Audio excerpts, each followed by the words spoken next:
here, and hopefully this works this time. We'll be able to answer questions, have a bit of a New Year's Day chat here.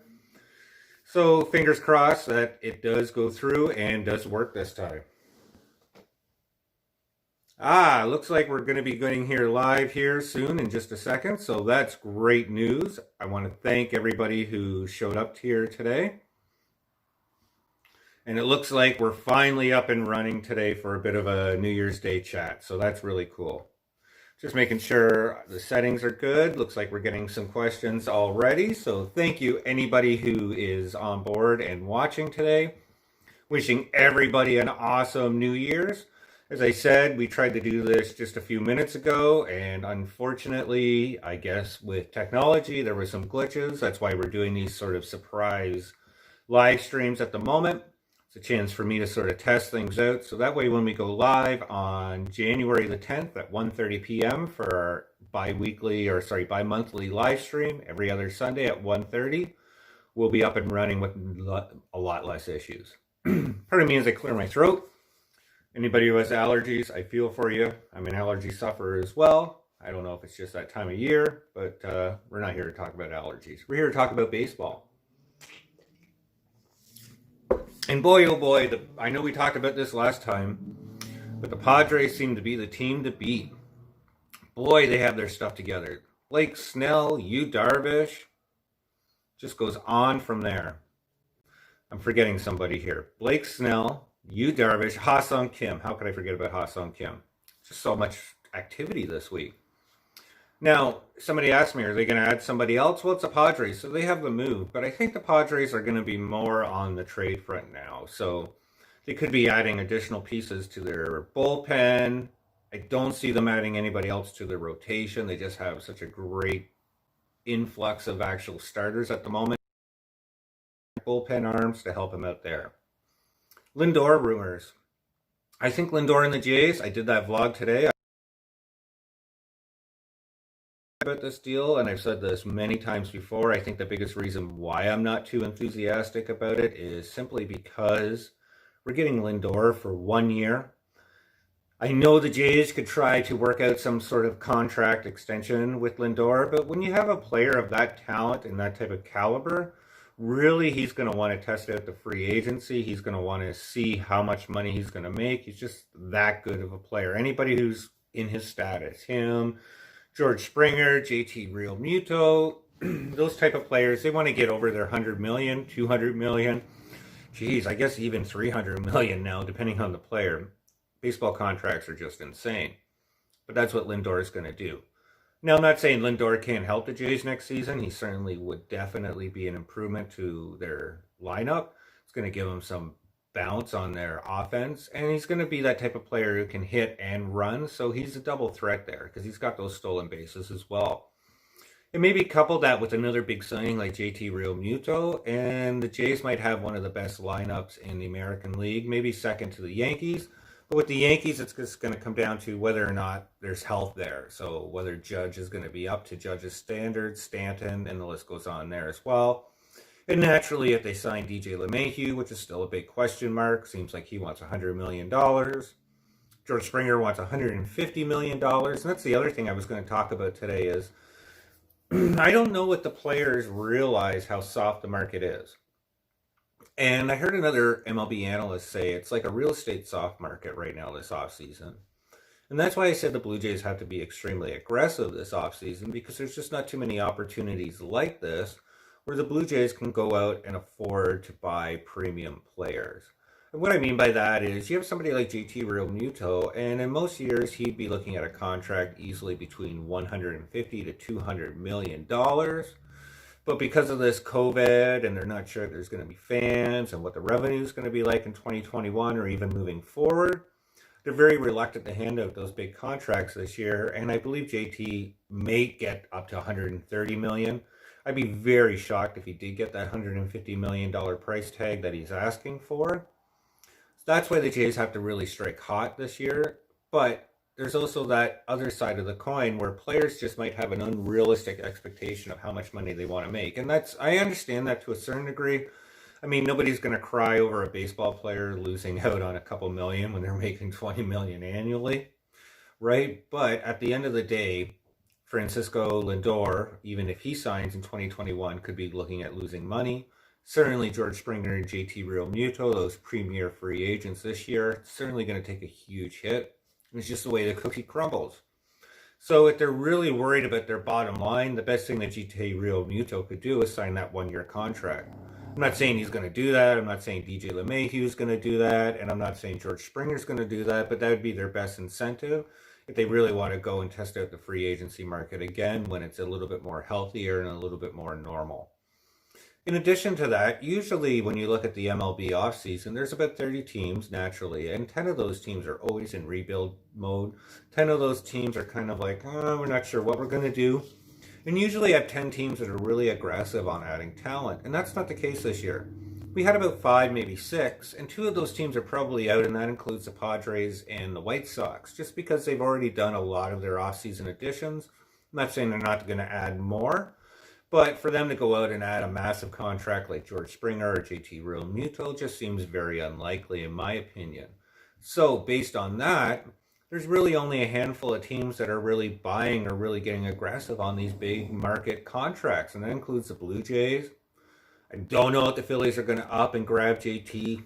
If they do, that'll be their only move. But really, it's the Blue Jays, the Mets right now. Maybe the Dodgers have a little bit of wiggle room, and that's it. And it's funny because usually you have the New York Yankees in this type of conversation, but it's not going to happen simply because they're really worried about their tax limits this year and how that's going to affect them. Now, moving on and talking about the Yankees, somebody asked me an interesting question, and that is Tanaka going to be with the Yankees next year? And the answer to that is I really don't know, because with Tanaka, I've heard rumors about him now going over to Asia to pitch. I haven't really looked on that link and read that a little bit more in depth, but that's something that I've heard rumblings about. I just can't see that happening with his type of caliber. But who knows? They're paying Justin Smoke $6 million right now to go over there. Believe that Justin Smoke's getting $6 million. I would scoop that up in a second. But then again, I play baseball for 10 grand, so I don't see, I'm not sure. It seems feasible that Tanaka would be back, Masahiro, that's who we're talking about, to the Yankees next season, but you just don't know with baseball, and he's got one of those contracts that's just going to be under the line a bit, so that means he's a little bit more cost effective, which allows more teams to get in on him. He's not like Trevor Bauer or somebody like that. Luis Castillo, yeah, I'm assuming that's who that was. YouTube can be terrible for mistyping. But yeah, and it's funny, I just am getting ready to do a vlog on that because I think he has a lot more upside than Sonny Gray.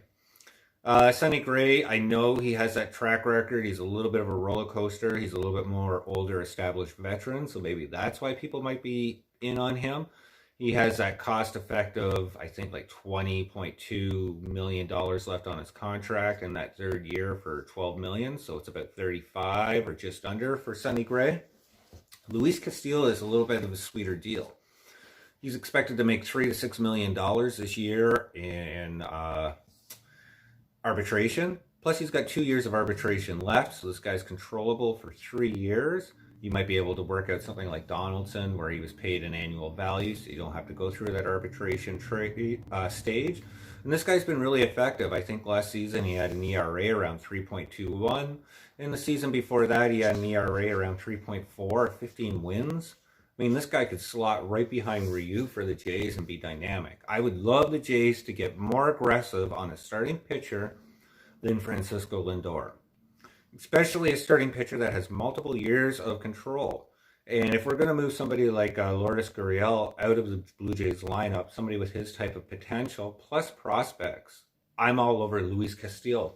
And I started thinking about Cincinnati today and somebody else, and I said, I'm wondering what would it take if the Jays took on Mike Moustakas' $64 million contract. I know in that last year, it's 3 more years, he's going to make $20 million. It would be a huge impact on the Jays.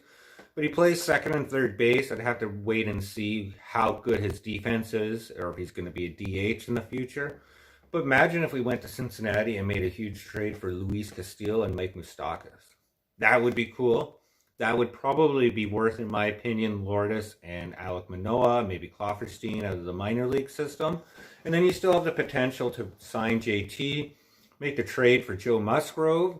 And that really makes the Jays interesting for next year. You could have Luis Castillo, Hyun-Jin Ryu, Joe Musgrove, Robbie Ray, and then Nate Pearson, and I guess Tanner Roark fighting it out for the fifth. But that makes Jays a decent threat.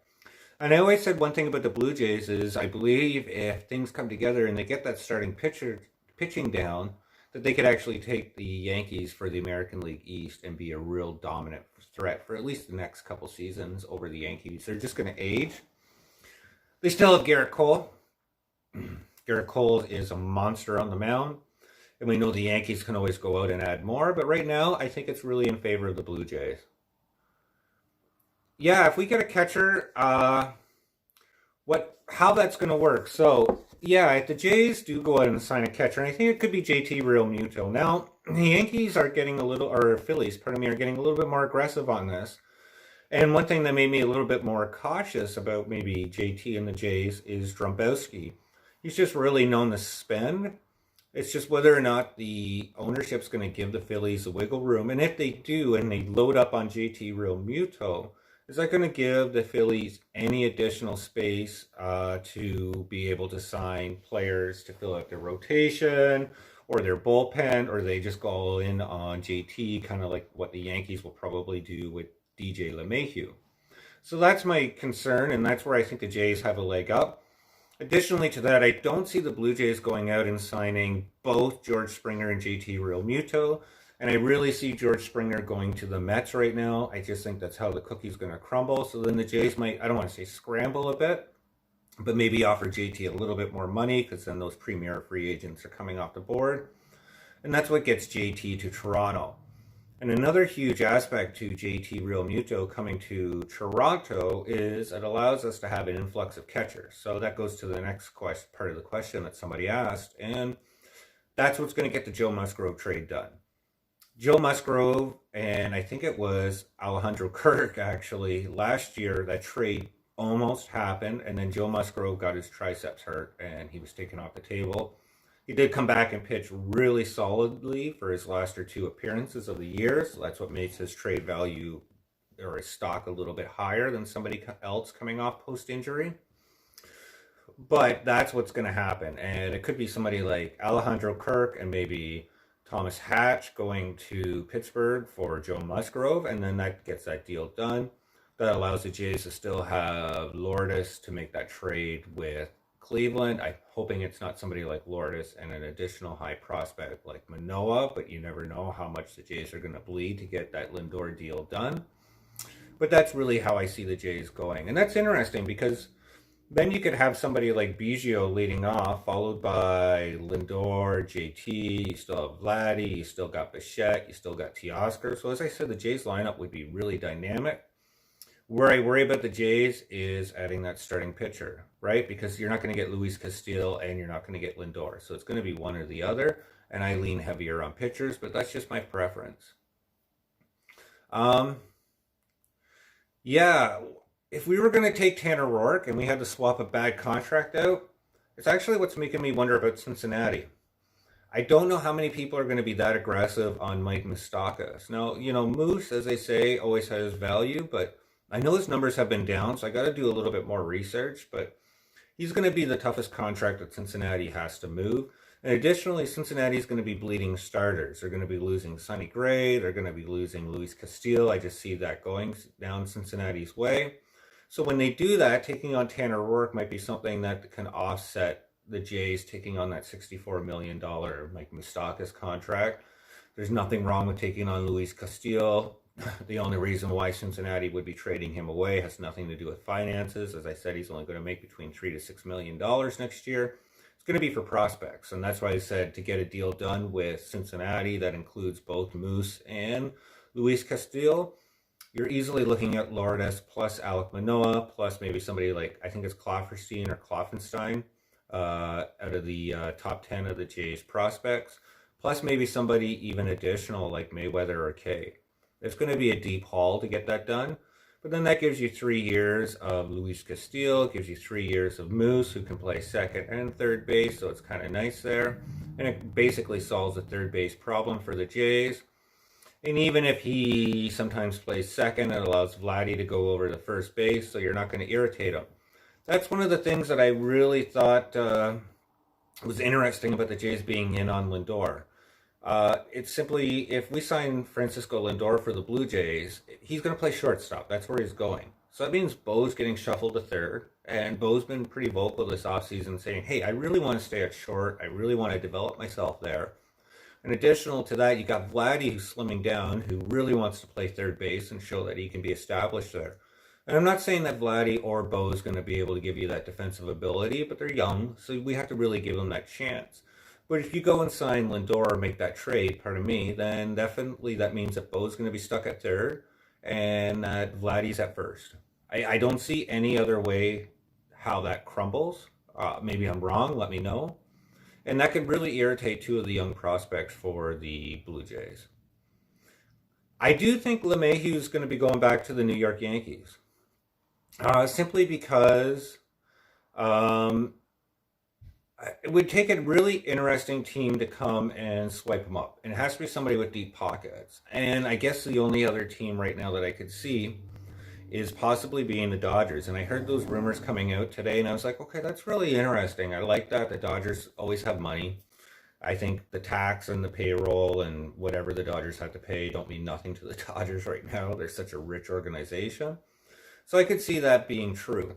But I also wonder if DJ LeMahieu is just poking at other teams to try to get New York to sort of pull the trigger on that. I think DJ LeMahieu really thought this deal was going to get done quick, and I really believe he thinks he's going to get $100 million.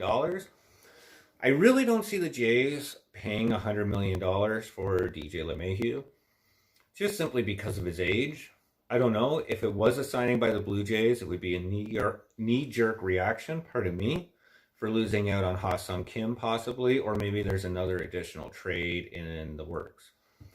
Yeah, Biggio at first base. That's what I love about Kevin Biggio. Plays first base, and I always said if we were in a real hole next year for the Jays, he can play center field. Something has to be done about the Blue Jays and center field next year. And that's really, I don't see Teoscar cutting it. Certainly not Randall Grichuk. He had -8 defensive last year. I think Kevin Biggio is actually an upgrade over Randall in center field at the moment. Who knows? Derek Fisher? That's a joke. I like Jackie Bradley Jr. I think he's an awesome fit for the Jays. I think he'd be a great 2-year holding contract. He's not going to give you that awesome Jackie Bradley production, but he reminds me of a bit of a better version of Kevin Pillar. Kevin Pillar was always Superman. I'm not saying that, I loved Pillar. He could cover the entire infield, but Jackie Bradley can get that done too for you. He plays a solid center field. He's going to still get you above 240 on his average, so you could be in that bottom 7, 8, 9 of our lineup. And really then you have to consider moving Randall to DH. I guess that's how it's going to go. We seem to have a logjam at DH and first base, so it's going to be interesting to see if the Jays do swap some people out to really alleviate some of the pressure in those positions, but that's how I see that going for the Blue Jays. I think Jackie Bradley Jr. would be an awesome sign. And then you got Austin Martin, who's already starting off in Double-A as expected. I think he's 16th on the prospects. So in the next 2 years, he could actually make his debut in center field. Maybe it's 3 years before he gets going hardcore. But that's a center fielder for the Blue Jays in the future. And a lot of people said, well, isn't he playing shortstop? Didn't he play third base? Yes, he did play shortstop. He did play third base in Vanderbilt. But I really see him going into center field. And the only reason why that is every MLB analyst who I've read on Austin Martin believes that. None of them really see him playing a solid infield. It's going to be the outfield. So I just see the Jays going with the trend on that. Yeah, I think Hernandez should be the DH for the Jays. It's interesting with Randall because Randall is going to be a much easier trade than Tanner Roark. And somebody brought that up in the question before. Yeah, if we're going to ship Tanner Roark out, it's going to be because we are absorbing $6 million of his contract, probably half of it. Or it's because we're taking on a huge contract like Moose, or I was going to say maybe even Chris Bryant if we had done that Cubs trade. And that's what's going to get Tanner Roark out. Now, somebody like Randall Grichuk has a little bit more value. I know people were like, oh my God, when they did that extension with him, even I was like, I don't like this at all. Why isn't he just getting a 2-year deal? That being said, Randall's numbers have actually been kind of aligned with his production. What makes it a little tricky, I guess, is this COVID season and budgets being so scrutinized by other teams that maybe his $10 to $12 million annually for the next 2 to 3 years, I believe, might be just too much. So maybe the Jays have to throw in a prospect or at least eat some of his as well. And if he's going somewhere, maybe it's for some bullpen arm. Hate to say it, maybe just something small that the Jays could capitalize on, and then maybe grow from there.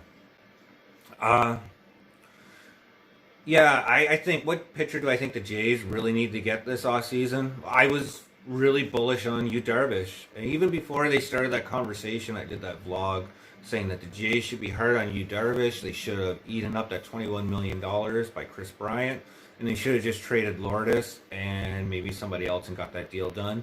And I think the package, I mean, I'm not a GM, that I put forward was better than what they actually got. So I think for them, they got to do it via trade. They could get Sagano. I think Sagano's going to the Giants. It's just how I feel it. Seems to be the conversations, but you never know. The Jays could actually step up, especially since they lost out on Kim. Sagano might be a number 4 for the Jays.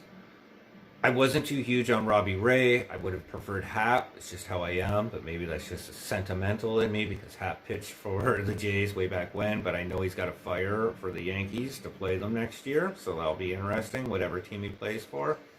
So I think the best addition that the Jays could do is Luis Castillo. And I was mentioning that at the start here quickly, but you know, he's got 3 years of arbitration. If Cincinnati does trade him, it's going to be a huge package for the Jays. It's going to be Lourdes, it's going to be Manoah, but maybe we get Luis Castillo and Moose together in that package. And as I talk about this, I think that's going to be a vlog that I put together for this week. And I could see that being an awesome trade for the Jays. If you're looking at free agency, outside of Sagano, everybody's kind of a risk. I mean, you got Taijuan Walker, Quintana, who's still out there, Jake Odorizzi. All these guys are older, except for Walker. I think he's going to be 28, 29. They all have history of injuries. They all want multi-year contracts. So I'm just not too bullish on that. And secondly to that, they talked about Trevor Bauer talking to the Blue Jays. The Blue Jays aren't in on Trevor Bauer. Sorry, it's just not how it's going to go. I would love to see that conversation. Trevor Bauer is saying, yes, I'd like over $200 million. Then he'd be talking to the Jays. Hello, right? Sorry, Trevor Bauer is going to get a contract that's probably going to pay him close to $30 million annually. Somebody's going to be silly enough to pay that. And it's going to be like Stanton. He's going to be able to opt out at this year and maybe 2 years from now and really test the contract or test the market on multiple occasions if he wants to, or stay in that current contract like Stanton's now doing to the Yankees.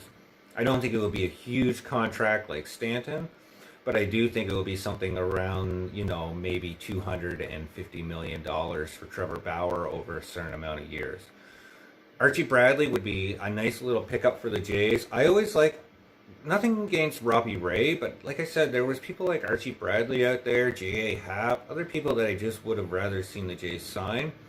I'm hoping Robbie Ray really proves me wrong this offseason. Maybe they just saw something in him that I didn't. But as I said, I would have much preferred Archie Bradley over somebody like Robbie Ray.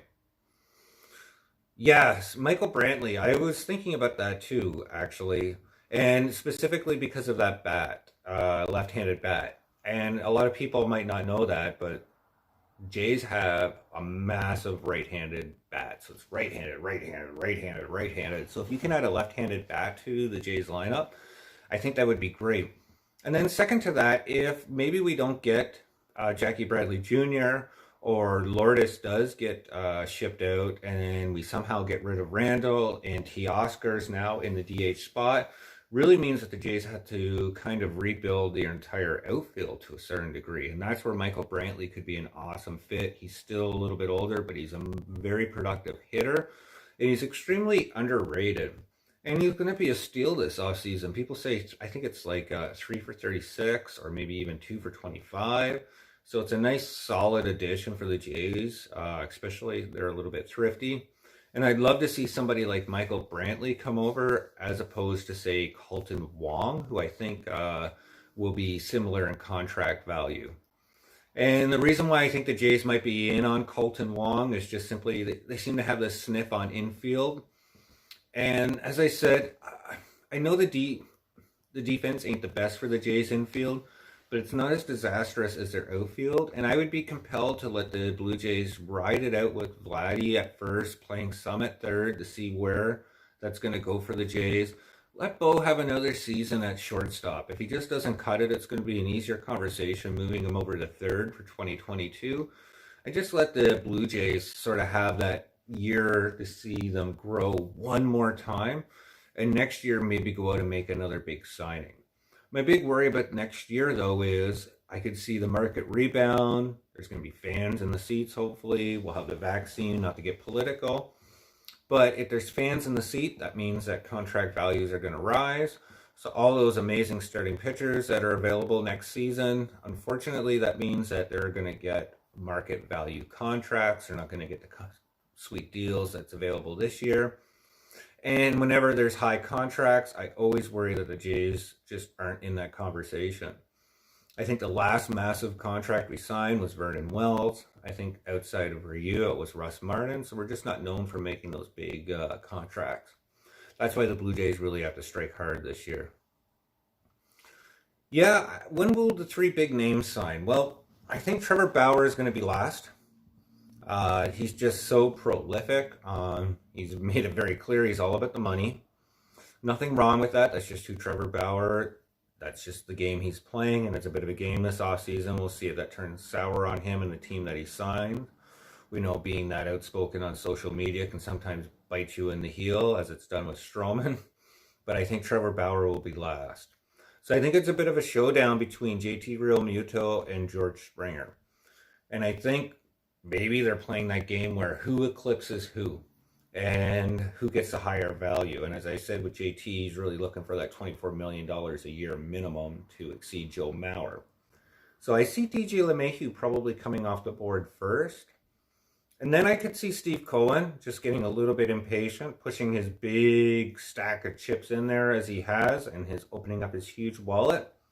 And I could see George Springer going to the Mets. And that's where I see the Jays maybe doing a bit of a knee-jerk reaction. Instead of offering JT that $120 million, they actually go a little bit higher and overspend and go as high as 130, maybe 135 million. And that's what gets JT to the Jays. And then that what continues to be their big offseason move. And that worries me because then they're not doing much to address their starting rotation issues. But I do think the next big move that could happen will probably be Lindor to the Jays. I see that being the next big, huge trade, followed by probably Sonny Gray and then Luis Castillo. Cincinnati continuing with their rebuild. And I know that Chicago Cubs have said no, Wilson isn't up for grabs, but any one of the big contracts on the Cubs could also fall quickly in trades as well over the next 2 weeks. And I think the next signing that's going to happen in Major League Baseball is probably going to be Sagano. And just because I think he has until January 7th to make that signing done, so they have about 6 days left. So I see that happening over the next day or two, probably as early as Monday, Tuesday. And as I said, it could be the Jays, but probably the Giants. So we'll just have to wait and see. What catchers do I think the Jays will trade? I think it's going to be, they're going to offer Jano and probably somebody like Hatch to Pittsburgh for Joe Musgrove, or they're going to offer Kurt and Hatch. And basically they're going to say Pittsburgh choose. That's how I see it going down. Maybe I'm wrong. Sounds a little bit simplified there. Pardon me as I have a sip. But that's what it's going to be. And then I see the other one being the backup to JT. And I don't know how receptive somebody like Jansen might be to being a backup catcher. But that's really how I see it going. And I could just see them cutting ties with Reese altogether. He had a bit of issues, legal issues last offseason as well. So that's really kind of how I see the Jays going. It might be Jano who goes over to Pittsburgh. But I think with the showcase that Kurt put on towards the end of last season, I think it actually might be Alejandro Kurt.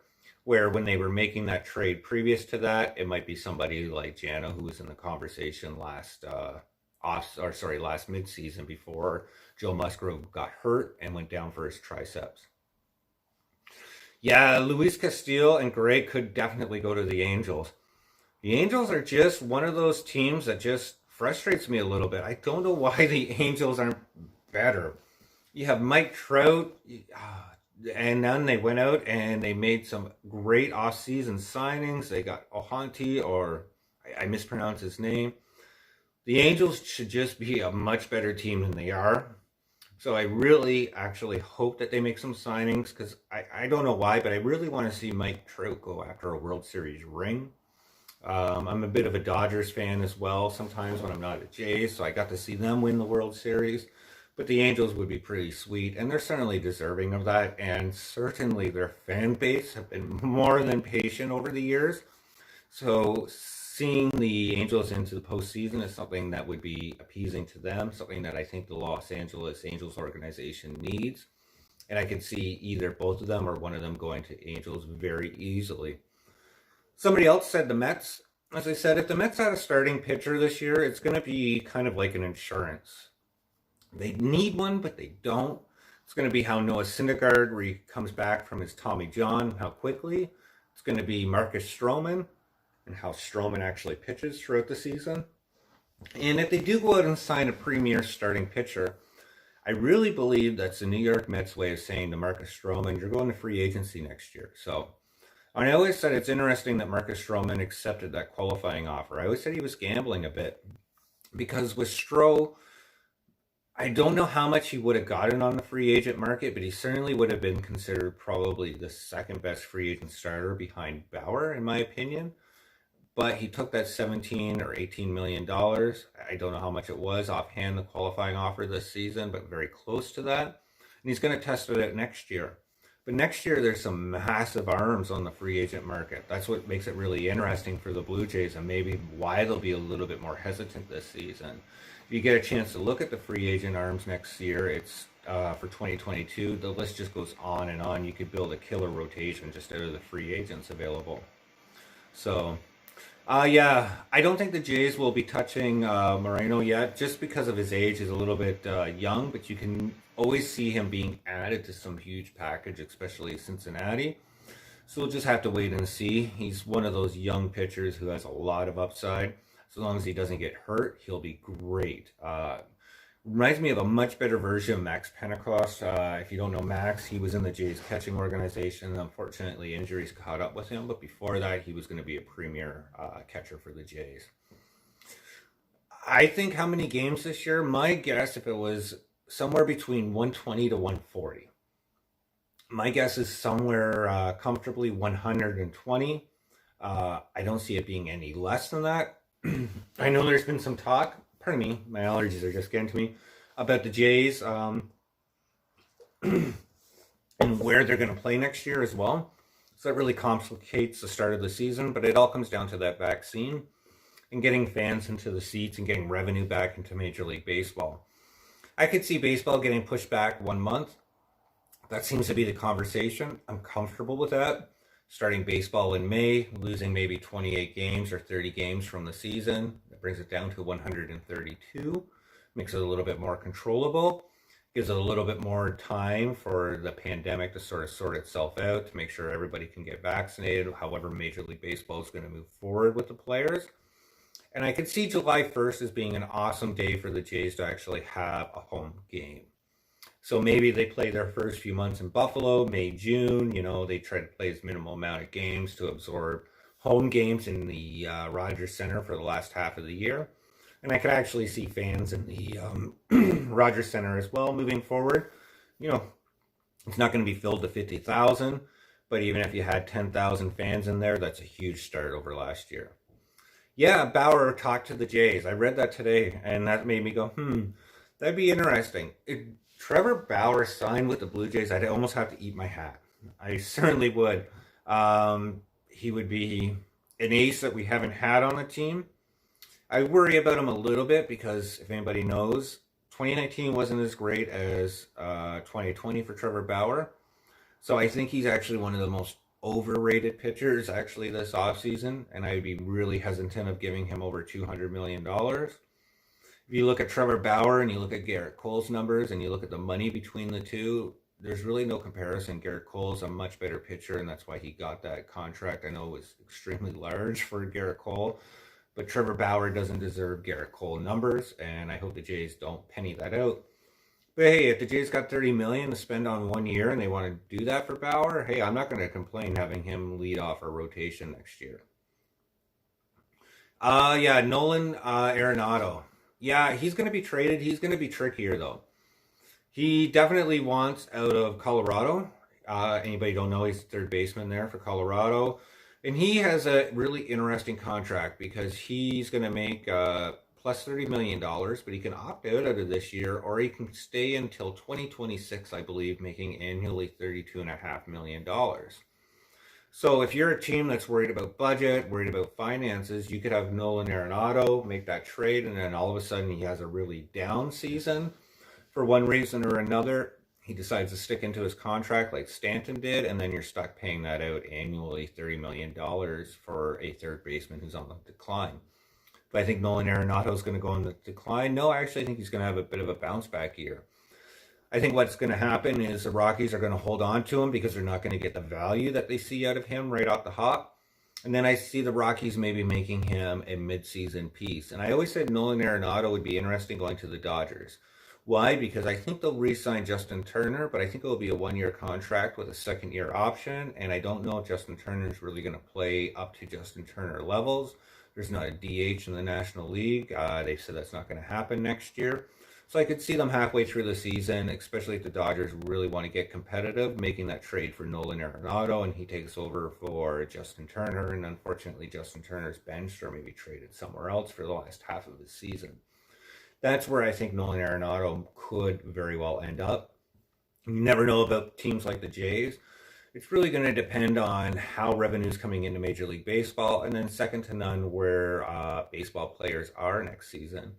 And as I said, it probably won't happen during this preseason, but the Oakland Athletics are notorious for trading players going into arbitration, especially when those arbitration numbers get high. And as I did the vlog earlier this week about Matt Chapman, I probably should have done it on actually Chris Davis. That's who I see them trading out this season. But I could definitely see, if Oakland doesn't have a great season, them trading Matt Chapman midseason or next offseason. And if Matt Chapman's available and Nolan Arenado, it's really going to affect Nolan Arenado's value because teams will be going crazy over Matt Chapman. So that's something interesting. And if Chris Davis becomes available, that would be a really interesting pickup for the Blue Jays. I just don't know if the Athletics are going to let any more superstars come Toronto's way after the Donaldson deal. So we'll just have to wait and see. Yeah, I think Lindor to Toronto is a possibility. Actually, I think it's either Toronto or the Mets. And I know those two teams keep coming up in conversation, but to me, there's just no other team that's going to be in on it. And where the Jays have the upside is with Mark Shapiro and his relationship with Cleveland. I think Lindor was drafted 8. Shapiro was there. So he has that connection. They know who Lindor is. They know the player he is. And furthermore, Cleveland has said, hey, you give us somebody like Lourdes, we'll get this deal done. So I know the Jays have been a little bit hesitant about that, but now I just see Lourdes going to Cleveland and Toronto getting Lindor back. And I don't see it being a player-for-player deal, so I do see the Jays paying more. My fear is I can't see Jordan Groshans being in that conversation now because of Yu Darvish and how little they got back on that. But I don't want it to be somebody like Manoah as well, or even Kirk. If it's going to be somebody outside of Lourdes, as I said, maybe Klofferstein or Kloffenstein. He's like number 10 on the Jays prospects. And maybe somebody else who I just don't know about because he's so far down the farm system. How far do I think the Jays will go this year? Well, I think for me, it's going to be a 8-team postseason again. I think that was a real hit with the fans, and Major League Baseball like that. It allowed them to recoup some additional revenue, so teams will be excited for that again. And I think they'll push that through. I'm not sure how the players are, but I'm sure they're receptive. It allows them to play more postseason teams. And it's going to come down to the Jays. If they don't add any more starting pitching, and Nate Pearson, by that time, he's probably going to be on an innings limit next year. So he's not going to be available next year for the postseason.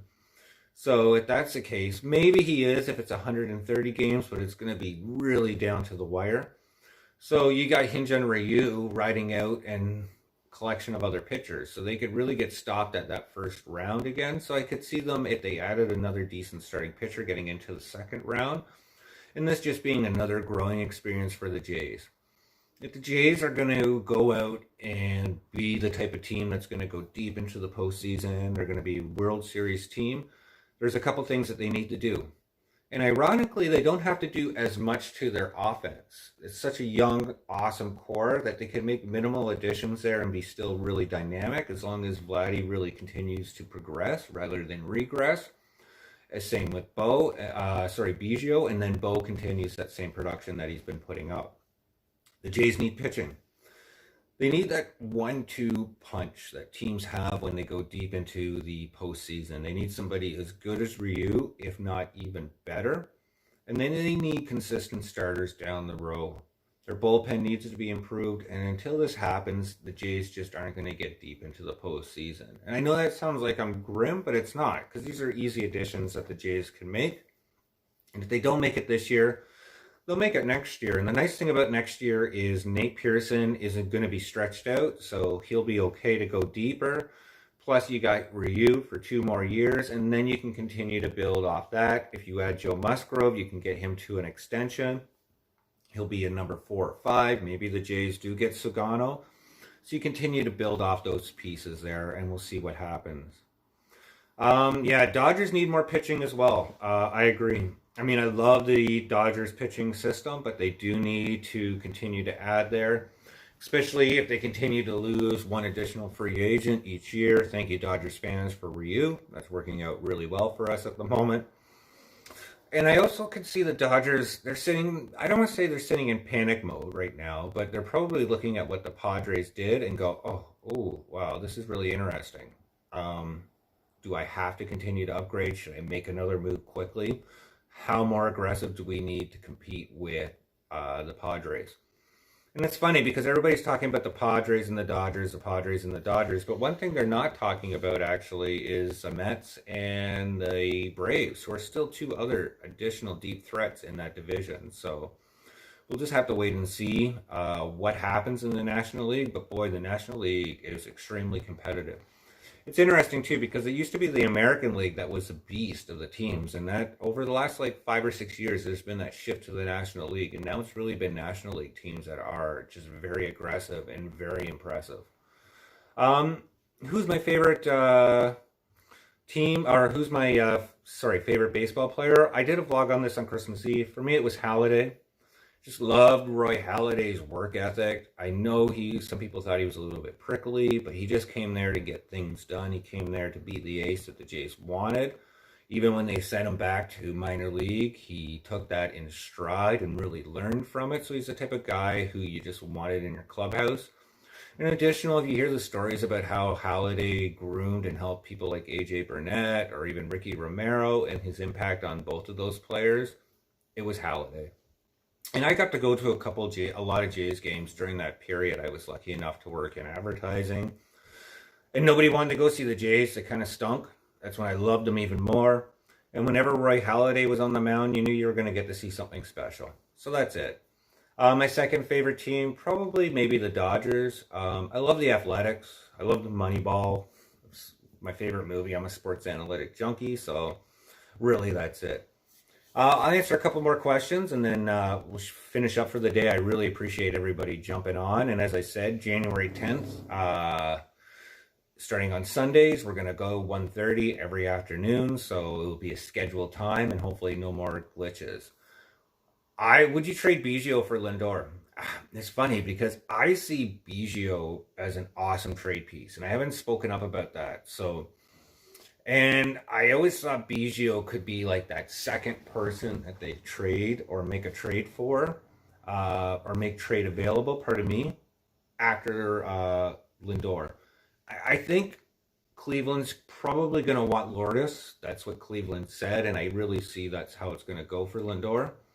But it would be nice if maybe they put together a package for Biggio for one of those starting pitchers over in Cincinnati. I mean, would Cincinnati bite at Sonny Gray for Biggio and maybe somebody else within our top 10? That could be really interesting, and I'd be okay with that. And we got lots of players in the Jays system who can move over and shuffle to second base, so no real issues there. And that would be very solid for the Jays. Um, George Springer to Toronto. Yeah, I do think that could be a huge possibility. And I was listening to a podcast this morning, actually, and they said that could be one of the strongest things that's happening right now that's not getting reported in baseball. And that's how aggressive Toronto's going over George Springer. And it would be really interesting. Could you imagine if the Jays did make that signing for George Springer and then all of a sudden the Mets are like, oh, geez, we signed McCann. We can't sign JT Realmuto. And the Phillies pass on JT Realmuto and the Jays end up signing both and trading for Lindor. That would be a massive lineup. But as I said in the past, you can't hit your way to a World Series title. So I don't know then if they signed all those people. I'm assuming there'd be some players on the Jays team, some of these young guys like Teoscar or Lourdes who get traded out, definitely for starting pitching. And my last question, do you think the Jays could trade Vlad this year? I have said all along, I love Vladdy, but I think Vlad could be the biggest trade chip the Jays have. Do I think it's going to happen this year? No. But I think there could be some serious friction with Vladdy and the Jays this year. And why? I think it's going to be over him and first base. As I said, I think the Jays are going to go out and trade for Lindor. If they do that, that's basically ensuring that Bo Bichette, unless he goes to second somehow and that opens up, that he's going to play third base. Which means if you have somebody at short and third base, Vladdy's stuck at first. And he's not thrilled about that. He's been conditioning himself. He looks awesome. He wants to play third base. And I think that friction with the Jays could lead to a Vladdy trade. If you're making a Vladdy trade, it better be for somebody like, I don't know, Garrett Cole, somebody, one of those type of ace pitchers out there, somebody that you want that could be a 1-2 with Ryu. That's the only way I see Vladdy getting traded to the Jays that makes me happy. Even somebody like Chris Sale, when they made that trade, I know Sale's hurt now, and I'm sure Boston might be regretting that huge extension. But even that's something that's interesting to see that happen. So if you're going to trade for Vladdy, it better be a huge, huge return. In addition to that, it better be the type of player that the Jays fan base could be excited about, because I don't know any other player that the Jays fans have been excited about outside of Vladdy in a long time. Nothing against Bo Bichette or Biggio or Hyun-Jin Ryu, but Vladdy's something special with the Jays. We've been coveting him, and we've been watching this guy since he's 16 years old when we first made that signing. Plus that relationship with his father in Montreal. He's probably the most favorite Blue Jay we've had since Jose Bautista. So if you're really trading Vladdy away, the fan base is going to scream. So it better be somebody like Garrett Cole. I'm not saying Garrett Cole, he's not moving from the Yankees, but somebody of that value. I really hope everybody has an awesome New Year's. As I said, our next one, and we won't be doing any more surprise ones, but will be January 10th at 1:30 in the afternoon. Additional to that, check out my vlogs this week, because we just broke 200 subscribers. And we just did that subscriber giveaway like 2 weeks ago for 100. So thank you so much for sharing everything. Thank you so much for tuning in. It's been really amazing, your support, and I just can't tell you how much I'm grateful. So this week, we're going to do a bonus vlog, and we're going to do another toque. And it'll be we got 2 toques, so we already gave the first one away last week to one of our viewers. So we're going to do a trivia question. So watch the vlog, answer your trivia question in the comments below. And then we do that live vlog on January 10th, and we'll draw somebody's name out of the hat, and hopefully somebody gets an awesome prize. And then as we get more subscribers, the prizes are going to get even bigger and better. It's just my way of saying thank you for you guys just tuning in and watching. It just really means a lot. So really grateful for your support. Won't ramble on about that, but thank you, thank you. Everybody have an awesome new year. Keep watching, and more importantly, everybody stay safe. Happy New Year, everybody. Take care.